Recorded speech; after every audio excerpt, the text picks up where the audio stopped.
Hello and welcome to an English Help Desk live video. Today we are going to be looking at idioms with arms and legs.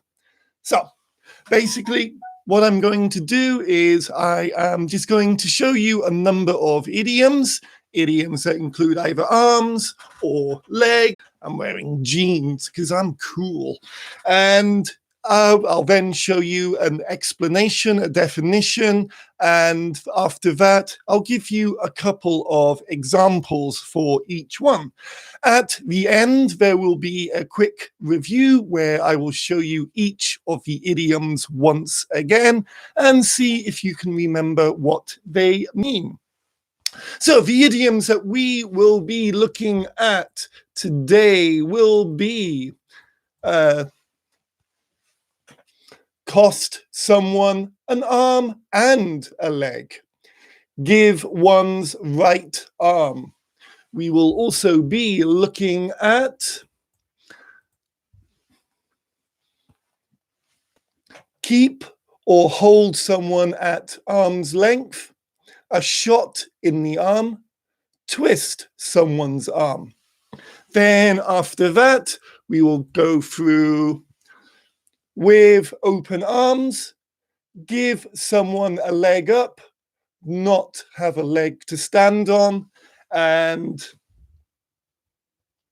then, come on, you were working so well. There we go.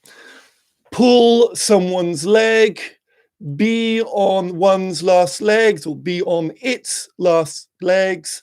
And to finish off the lesson, we will look at stretch one's legs and with one's tail between one's legs. So those are the idioms that we will look at today. So, going to begin with a very appropriate idiom considering the title of this video, which is to cost someone an arm and a leg. Cost someone an arm and a leg. And when we use this, we are saying very informally that something cost someone a very large amount of money. Basically, if something costs an arm and a leg, it's very expensive or even super expensive. So let's have a look at an example of using cost an arm and a leg, which is it must have cost you an arm and a leg to buy that Lamborghini. Now, I'm sure you are aware Lamborghinis are a very, very expensive type of sports car. Usually only millionaires or very, very famous and successful film stars or pop stars or even YouTubers can afford them. And for someone like me, if I were to try and buy one, yeah, I really would not be able to afford it. But if I did have just about enough money, still a very expensive thing. I'm not actually giving my arm or my leg to pay for the Lamborghini, but that's the kind of sacrifice I would be making in terms of money. Basically, yeah, Lamborghinis are super expensive. And if I tried to buy one, yeah, it would cost me too much money. It would cost me an arm and a leg. Let's have a look at a second example. I'd love to buy a luxury apartment in New York City, but they cost an arm and a leg. So again, we're talking about something that is very, very expensive here.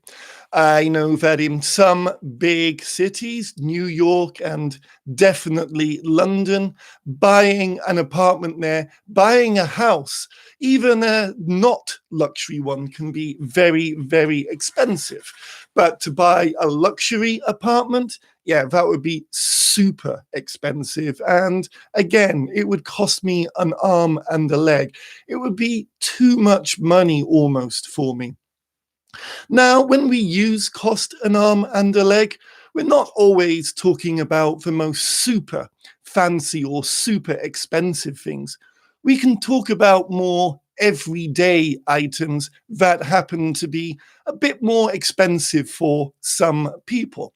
As an example, smartphones. Smartphones seem to be becoming more and more expensive all the time. And as stated, I am not super rich. So if I decide to buy a smartphone, I've got to think about that very carefully. Do I want to buy the new smartphone just because it's new? Or do I want to use the money on other things? The smartphone, in my case, is quite expensive. So if I choose to buy the smartphone, yeah, it's going to be expensive for me. It's going to cost me an arm and a leg. So that's what we mean when we say cost an arm and a leg. Something is very expensive. All right, let's move on to another idiom, which is to give one's right arm. Give one's right arm. So this kind of has a similar meaning to the last one in that basically, and we usually use this with would, with the modal verb would. When we give one's right arm, we are willing or prepared to make a great sacrifice in order to do or in order to get something done. So just like cost an arm and a leg means giving away a lot of money, when we give one's right arm, we're making a different kind of sacrifice, or we're using it as a metaphor, at least as a great sacrifice that we are prepared to give. Again, we're not actually going to cut off our arm and give it to someone, but it's a symbol, it's an idea of the kind of sacrifice that we would be prepared to do in order to achieve something. Let's give you an example, which is I would give my right arm to be a Hollywood star. So, being a Hollywood star, only a very few people are able to achieve this. And for many other people, it's a big, big dream of theirs. And yeah, because it seems so impossible, then the sacrifice that you have to give would be quite big, quite great. So, yeah, I want to be famous so much. I am prepared to lose one of my arms. Again, not literally, but this is the kind of sacrifice I am prepared to make in order to be a famous Hollywood star. Now, we don't always use this for big, big, big or impossible dreams. We can also use it for more achievable things, more everyday things that, again, can be quite difficult for some people to get, but less impossible than being a Hollywood star. As an example, she'd give her right arm to get an A on that test. Now, in this example, we have a student, maybe not a very good student, almost certainly not a very good student, probably just getting C's or D's. But the student really, really wants to get an A in a test. It's all that she wants to do is just one time get an A on a test. Now, Obviously, the sacrifice she would have to make would be studying hard, giving up her free time, not watching TV, not playing video games, just kind of studying hard. But again, she wants it so much that she's showing us she's prepared to make a big sacrifice. And that's what give my right arm means, is when you are prepared. You want something so much that you are almost prepared to give your right arm. Now, again, this is not something that we actually do. Otherwise, you'd see lots and lots of people walking around with just one arm. But it's just a metaphor. It's just an idiom to show how much we want something. All right, let's move on to another idiom, which is to keep or hold someone at arm's length.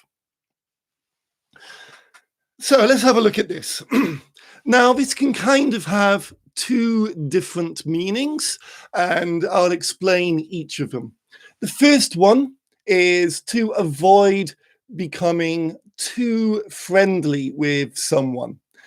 Basically, not being too familiar, not necessarily being rude, but you do not want to be good friends with someone or other people. You know, you're prepared to say hi, and the other person's prepared to say hi, but that's kind of as far as it goes.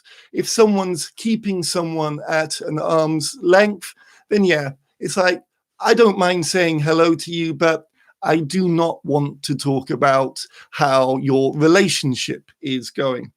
Another one is to keep someone at a distance, or even keep something at a distance.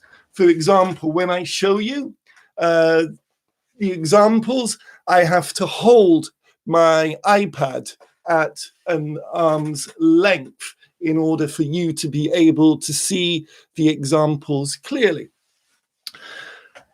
Anyway, let's go through some examples so that you get a better idea. And our first example is it's difficult to become friends with Timmy as he always keeps people at arm's length. So again, here I'm not saying Timmy is a rude person, but he obviously does not need, or he does not want, a lot of friends. Again, he might be prepared to say hello, but that's kind of as far as the conversation is going. He's not actually pushing people away, but sometimes it kind of feels like, yeah, he just doesn't want to talk to you very much. And so therefore it's difficult to become friendly, or it's difficult to become familiar with Timmy. Another example, the baby was so smelly, I had to hold her at arm's length. So yeah, babies do lots of smelly things. Now, I don't like babies. I'm sorry, but yeah, babies can just be very smelly. So if I'm holding a baby and suddenly a baby does a smelly thing, oh no, oh gosh, yeah, oh, stay away, oh, I can't keep the baby any further away from me. So I'm holding the baby at arm's length because I'm trying to get away from the smell. So to keep someone at arm's length is when, yeah, you don't want to be too familiar or too friendly with people, or to hold someone or something at arm's length, literally as far away from you as you can with your arms. Let's move on to another idiom, which is a shot in the arm. A shot in the arm. So when we use this, we are saying that something has a strong, sudden, positive effect on something. So maybe before, people can be just like low energy or just kind of not feeling very good. But something happens and boom, oh, yeah, suddenly lots and lots of energy and people feel much better. Yeah, okay, Bill, thank you. Yeah, social distancing. Going back to the last one, to keep someone at arm's length. Bill Algio is asking if that's like social distancing. No, social distancing is where we physically have to be away from each other because we do not want to be infected. I still want to chat with my friends and I still want to have a good time with my friends, but I'm just going to have to stay a little bit further away from you and make sure that I'm wearing a mask at all times. So keeping someone at arm's length is not the same as social distancing. It's just, social distancing is a new term for a lot of us and it doesn't have any relationship. Thank you, Bill. Anyway, going back to a shot in the arm. A shot in the arm, again, is something that has a strong, sudden, positive effect on something. So let's give you an example. Getting that promotion was a real shot in the arm for me. I needed some good news. So in this example, I've been doing a job for a while. Maybe it's getting a little bit boring, or I want to get higher in the company, but everything just doesn't seem great because I'm just stuck at the same position. But suddenly I get a promotion and it's like, yes, this is what I've been waiting for. This is what I've wanted. And now I feel a lot happier and I feel like I have a lot more energy because something good has happened to me and it's just made me feel much, much better. As another example, getting a new coach was the shot in the arm that the football team needed. Now, in this example, maybe a football team or a soccer team is not doing very well, possibly because of, just they have a bad coach and the coach is not teaching them well how to play together. So they lose lots of games and just generally don't feel very good. But when the coach is changed and they think this new coach is going to be much, much better, then the whole team just feels a lot more energized, like they can do it, like they can start winning, and the whole team just feels better and wants to do better. Okay, twist someone's arm is the next one. Twist someone's arm. So here we're not actually, we often use the phrase twist someone's arm behind their back. We're not actually referring to that physically. Again, this is just an idea, an idiom, because twisting someone's arm behind their back really hurts. Here, when we use twist someone's arm, what we mean is we are trying to persuade someone to do something that they are or might be reluctant to do.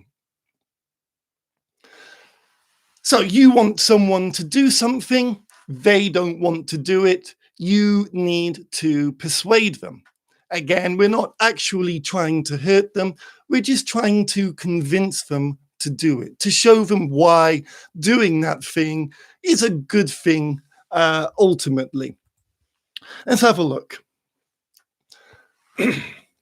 I will have to twist my wife's arm to get her to see the action movie with me. So in this example, my wife doesn't like action movies. She doesn't like all the guns, all the violence, all the blood. She just likes dramas and comedies, and action movies are a bit too much for her. but I want to see the action movie and I want her to be with me. So I need to convince her. I need to persuade her to come to see the movie with me. So I'm twisting her arm, trying to persuade her because I want to see it together. Another example, Ted tried twisting my arm to get me to go to his party, but I still refused. Now, if you've been watching the last couple of videos, you'll know all about me and Ted. Ted had a party, but I told him a little white lie that I had work to do. I didn't want to hurt his feelings, so I told him I couldn't go, I was too busy. But Ted wanted me to go to the party, so he kept trying to persuade me, kept trying to convince me to go to the party. He tried twisting my arm behind my back, but ultimately I did not go to the party. He tried twisting my arm, but he failed. I did not go to the party that he wanted me to do. So I refused. So, yeah, we'll talk more about Ted and that party a little bit later in this lesson. But yeah, when we twist someone's arms, we're trying to convince them to do something that they don't want to do. With open arms. With open arms. So what this means is when you do something willingly or with enthusiasm. So with open arms means that you're really happy to do something or you're really happy to take something. And we often use with open arms with the verbs welcome, receive, and accept. So yeah, open arms. This is what open arms means. And again, it just shows that you're happy to do something. You're willing to do something. It's a good thing that something has happened. As an example, Ted accepted my apology with open arms. So let's have a look at that example. Again, I didn't go to a party. I told him a white lie. I lied to him, and he found out that instead of working, I went to a coffee shop. As a result, he saw red. He became very, very angry. So I don't want to lose Ted as a friend, so I needed to apologize. I needed to say, sorry, Ted. I'm very sorry that I lied. I'm not going to do it again. Please believe me. Please trust me. And instead of being angry with me, Ted was like, that's okay. I accept your apology. I accept your apology with open arms, which means, again, he was very willing, very enthusiastic to accept my apology. So everything's good now. Or is it? We'll find out. Another example, the extra money from my promotion was welcomed with open arms. So yeah, I got promoted. Now I have extra responsibility and maybe a little bit more stress. But with promotion, I get more money. Now, more money is a good thing. If someone says to you, hey, here's $100, am I going to say, no, of course not. I'm going to accept that $100 with open arms. And it's the same in this case. Get promoted, you get more money. In my case, always a good thing. I am very happily going to take that extra money. I'm going to take it or receive it with open arms. So with open arms, willingly or enthusiastically. All right. Next one is give someone a leg up. Give someone a leg up. And what this means is to help someone towards success or some kind of aim or some kind of goal. Basically, if someone wants to achieve something, but they can't quite do it by themselves, then when you help that person, you are giving them a leg up. Just imagine someone's trying to climb a wall, but the wall's a little bit too high and they can't reach the top of the wall. So what you do, you put your hands out like this, they put their foot on top, and with that extra height, they are able now to reach the top of the wall. You've helped them, you've given them a leg up. Other examples that we can use give someone a leg up with are because my boss noticed my talents, he decided to give me a leg up and promote me. Obviously, I can't promote myself. I'm not the boss. I'm not the CEO of the company. I can't just suddenly say one day, hey, I'm going to get promoted. No, I'm going to have to wait for my boss or CEO to promote me instead. But my boss can see that I'm a hard worker. I've got lots of talent. My boss thinks that I should go up in the company. So he says to the CEO, hey, this guy, Daniel, he's a really, really, really good worker. I think that we should promote him. Then the CEO has a look at me and goes, yeah, he is a good guy. I might not have been noticed by the CEO by myself, but the boss has helped me by talking about me to the CEO, and therefore he's given me a leg up. He's helped me to get promoted in the company. Another example, Fred wouldn't have been able to afford to go to university if his parents hadn't given him a leg up.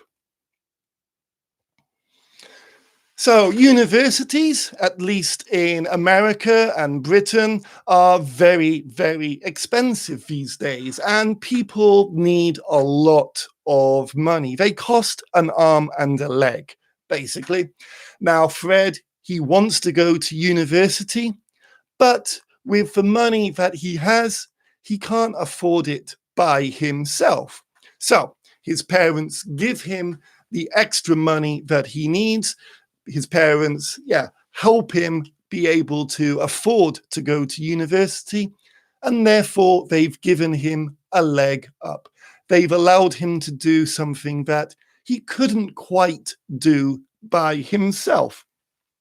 And that's what give a leg up means, is when you help someone achieve their aims or goals that they couldn't quite do by themselves. All right, let's move on. Not have a leg to stand on. Not have a leg to stand on. So I'm going to apologize. This definition is a little bit difficult, a little bit long, but especially in an argument or a debate, it means to have no chance because of one's weak position, or be unable to defend oneself or to convince or persuade someone else. What this actually means is, again, if you're in an argument or a debate, then your reasons are not very good reasons. And the other person can easily show you why their reasons are good and your reasons are bad. So if you don't have a leg to stand on, it means your reasons are not good and nobody is going to believe you. So let's have a look at an example. After my wife caught me smoking, there was nothing I could say. I didn't have a leg to stand on. So let's explain this. And again, it helps if you've seen the previous video. In the previous video, I was outside having a cigarette because I didn't want my wife to see me smoking. I didn't want her to know I was smoking. But she came out and she saw me smoking. She caught me red-handed. Red-handed again in the last video. And of course, she saw red.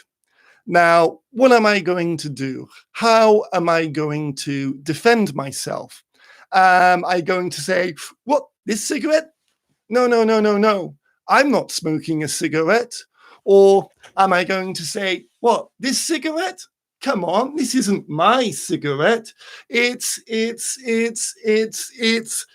that dog right there. The dog was smoking. The dog has paws. He can't hold a cigarette. So I was letting the dog smoke a cigarette. I'm not smoking. Is my wife going to believe that? No, of course not. It was obvious that I was doing something bad, and yeah, there's no way to make her believe anything else. Therefore, I do not have a leg to stand on because I've just been smoking cigarettes, mate. Nothing bad, just normal tobacco. Everything else is illegal where I am. But she's seen me having a cigarette. She's going to get angry. I cannot defend myself. Therefore, I do not have a leg to stand on. Am I being held at gunpoint? Oh, it's really hot. I should not have worn this. I've got lights in front of me and it's a hot day outside. Yeah, I am sweating, aren't I? Just a bad choice of clothes. That's why I'm sweating so much. Not going to respond to that one. Okay, another example is Ted thinks that I lied to him again, but without evidence, he doesn't have a leg to stand on. So again, Ted's having another party. This time I've told him I really cannot go to this party. I actually do have work to do. I've lied before. He thinks I'm lying again, but this time I'm telling the truth. And I'm telling the truth. He thinks that I'm lying again, but he doesn't have evidence. He can't prove that I'm lying for a second time. I can prove that I've been working. So in my case, I'm fine. I have a good reason, but Ted doesn't have a leg to stand on because he doesn't have any reason or proof or evidence. Okay. Let's move on to the next one, which is to pull someone's leg. Pull someone's leg. So when we're pulling someone's leg, that means that we are deceiving someone in a playful way, or we are teasing someone. We're joking with them, basically. We're trying to make them think one thing that is not true, but ultimately we will tell them the truth and hope that everybody has a good laugh. Okay, so as an example, of course you didn't get an F. You actually got an A. The teacher was just pulling your leg.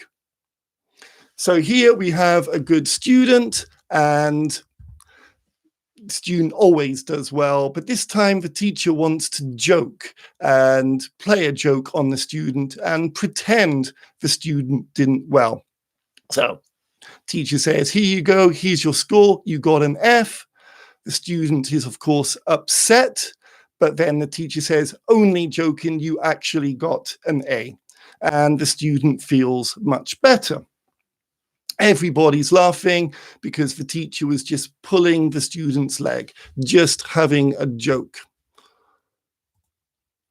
Okay, so another example is that I panicked when my wife said that today is her birthday, but she was just pulling my leg.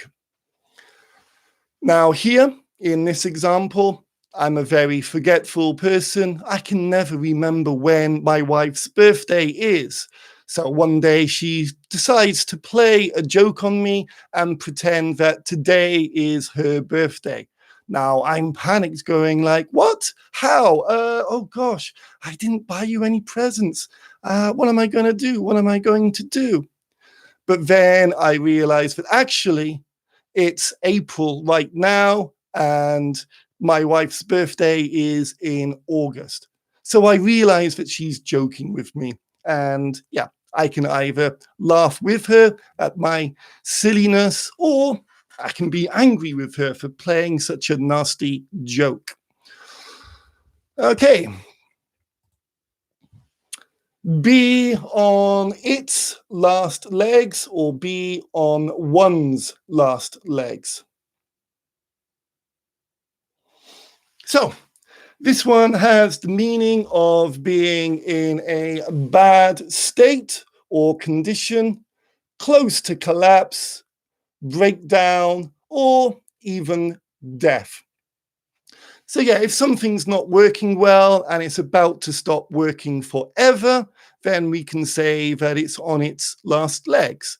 If I've been working very hard or if I've been running and exercising very hard and I'm just too tired and I can't do anymore and I feel like I'm about to fall down with exhaustion, then again, I can say that I am on my last legs.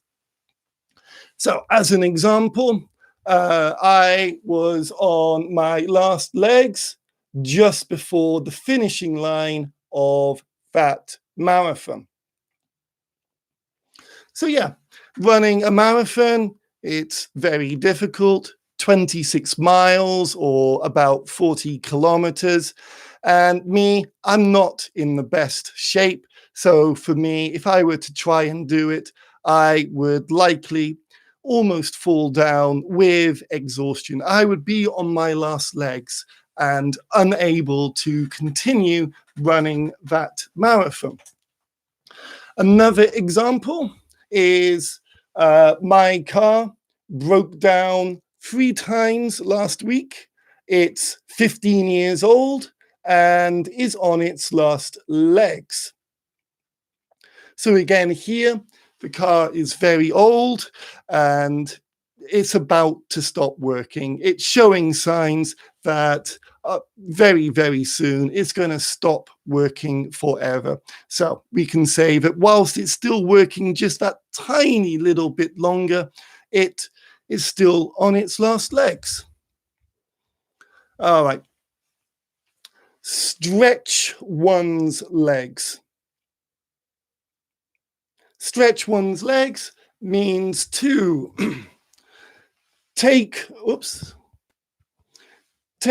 a walk in order to get some necessary physical exercise.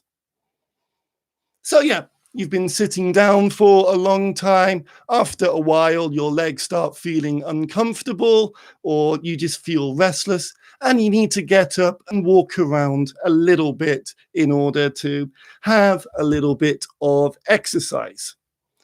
As an example, after playing video games for 6 hours, I needed to get outside and stretch my legs. So here, I've been sitting down for too long, and even though playing games is fun, I just need to stand up for a short amount of time, get my legs feeling better, and therefore I'm stretching my legs. Another example is I hate being on a plane for 12 hours. It's impossible to take a walk and stretch my legs. So yeah, being on a plane, you don't have many options. You're stuck on a seat, especially if you're next to the window. If you want to get up, you have to ask other people to get out of your way. So basically, you're sat down for a very long time. You might want to get up and walk around, but it's too difficult. You're stuck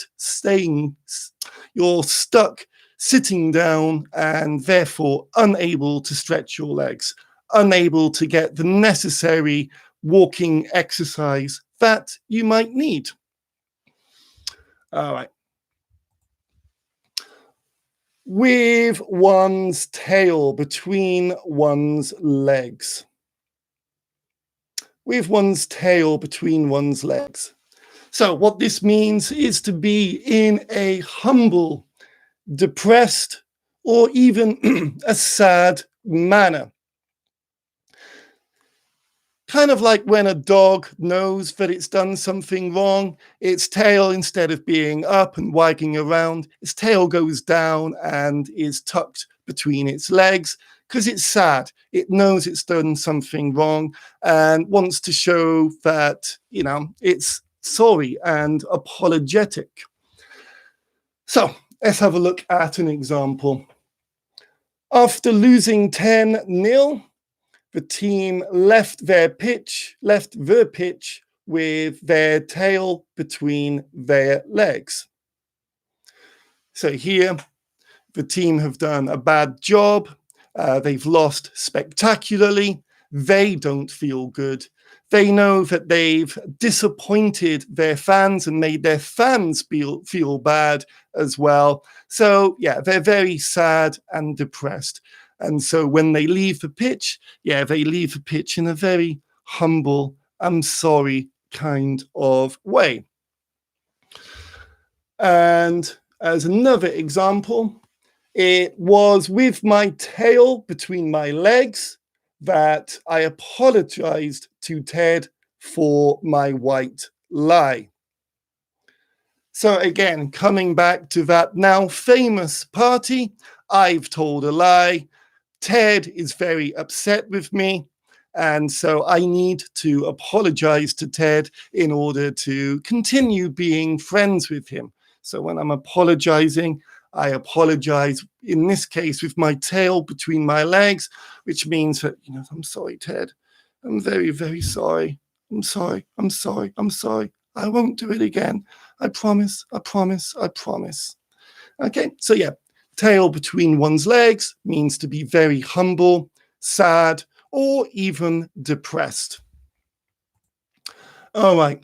Coming to the end now, so we'll just have a quick review of each of these idioms. So, I'm going to show you each of the idioms, and I want to see if you can remember the meaning to each of them.